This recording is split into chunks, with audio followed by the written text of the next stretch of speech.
Everyone, this is R.S. Miller at the endtimenews.org, and today is August 22nd, 2014. Russian invasion of Ukraine begins. It's been reported by various sources and confirmed by NATO that many trucks from the so-called Russian humanitarian convoy have crossed the border into Ukraine without permission from Kiev.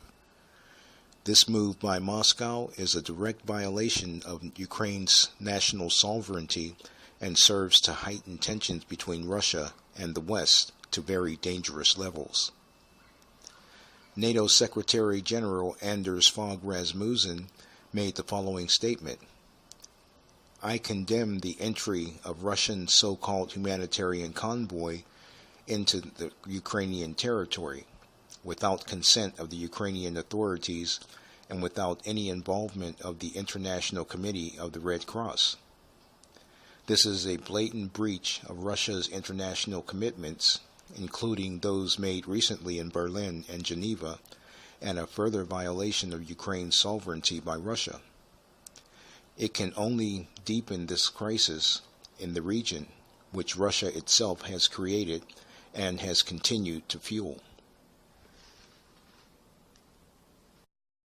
The statement goes on to say, these developments are even more worrying as they coincide with a major escalation in Russian military involvement in eastern Ukraine since mid-August, including the use of Russian forces. In addition to Russian artillery support, both cross-border and from within Ukraine is being employed against the Ukrainian armed forces. We have also seen transfers of large quantities of advanced weapons, including tanks, armored personnel carriers, and artillery to separatist groups in eastern Ukraine. Moreover, NATO is observing an alarming buildup of Russian ground and air forces in the vicinity of the Ukraine.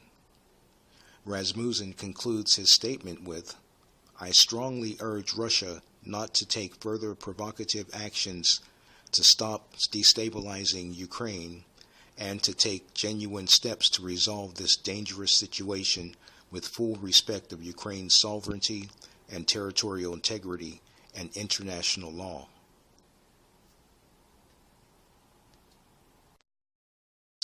The crisis in Ukraine could easily be the start of World War III and even a thermonuclear war. Russia has positioned itself with Iran, modern-day Persia in the Middle East, and against the West in Europe and elsewhere. This alignment makes it a lot easier to see just how last days Bible prophecy could soon be fulfilled. Although the Ukraine crisis may or may not be a forerunner to the Gog-Magog war, it is certainly an indication that we are living in the last days. The Battle of Armageddon is coming down the road like a fast-moving freight train that will be upon us much sooner than most think. At this point in world history, it is a very good idea to be sure where you'll spend eternity. Salvation comes only through Jesus Christ. Ask Him to come into your heart today and forgive you of your sins. He will hear you and enter in, and you will be forgiven. If you like this video, please take a moment to click the share buttons below. May God bless you and yours.